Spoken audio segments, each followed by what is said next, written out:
Hi everybody. Today in Tasty Affairs we are going to do a Mediterranean dish, falafel. So falafel, as you all know, is made of chickpea or Kabuli chana, or you can say garbanzo pea. So this is how it's called. It's very good, high in protein. The water of chickpeas is called as aquafaba. It's also very nice and nutritious. So let's see what are the ingredients, okay?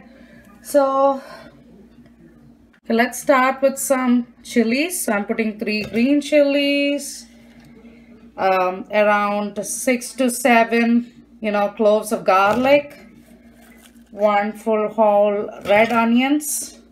So if your onion is really big, take just half, or if you have a very small onion, just do 1 full or 1.5. So I have a really big onion here, so I'm putting the whole onion.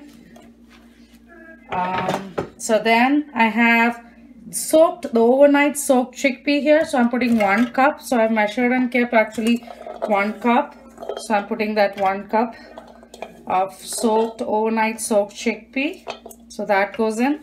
The next thing that I'll be putting is, we need both, okay? So we need the soaked version, and also we wanted a cooked version of chickpeas. So cooked version in the sense without nothing. If you want just a little bit of salt while cooking, that's it. Don't add anything else, no spices, nothing. So 1 cup of overnight baked and 1 cup of cooked. So these are 2 types of chickpeas that we need. Now we are going to put some powders. So I'll start with a little bit of coriander powder. So around a teaspoon of coriander powder, some fennel seeds, a teaspoon of fennel seeds, some cumin powder or jeera powder, again a teaspoon. We need some parsley, because in Mediterranean side they actually put parsley, a lot of parsley leaves to it. As I don't have fresh parsley, I'm just putting dried parsley. And I'm also adding a little bit of our cilantro leaves. So, if you don't have parsley, you can substitute with cilantro. So I have a little bit of cilantro that I'm going to use here. And finally, we need some baking soda.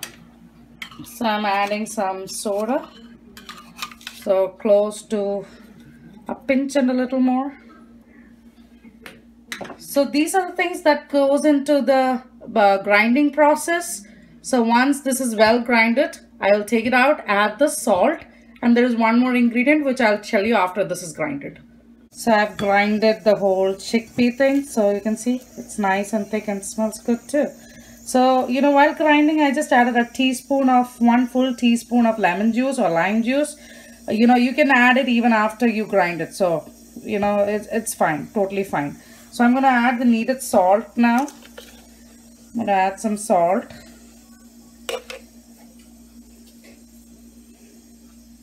As needed, okay, as per taste.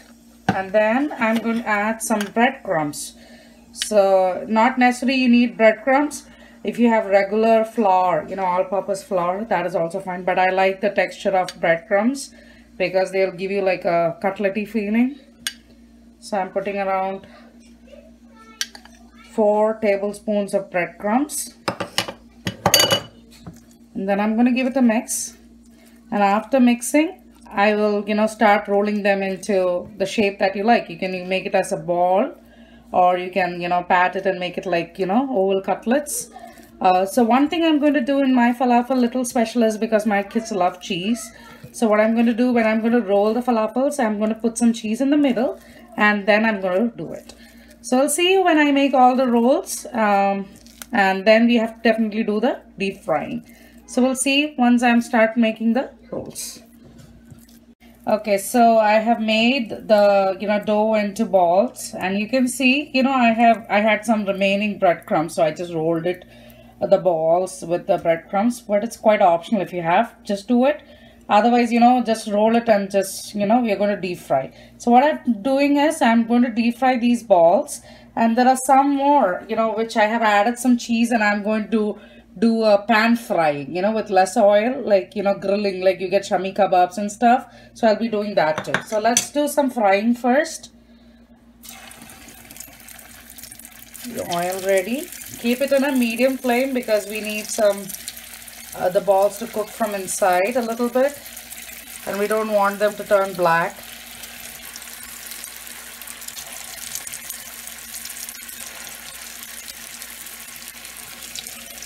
Alright, so I'm going to get them fried till they are nice and brown.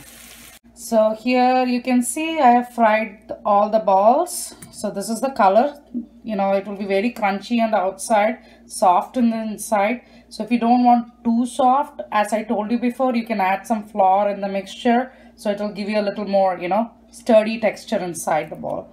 So what I'm going to do next is I've kept the grill, you know, the pan for pan frying the rest of the dough. So I'm going to show you how I'm going to do that. Once they are ready, I'll just flip them and I'll fry them till they are nice and brown on both sides. So welcome back. So I just pan fried our falafel dough with some cheese, and they look yummy and appetizing. And so I have here both the ones which we fried and the ones I just pan fried. They both just look yummy. So if you like this video, and please do try out the recipe, and please subscribe to The Tasty Affairs and keep watching them. Thank you.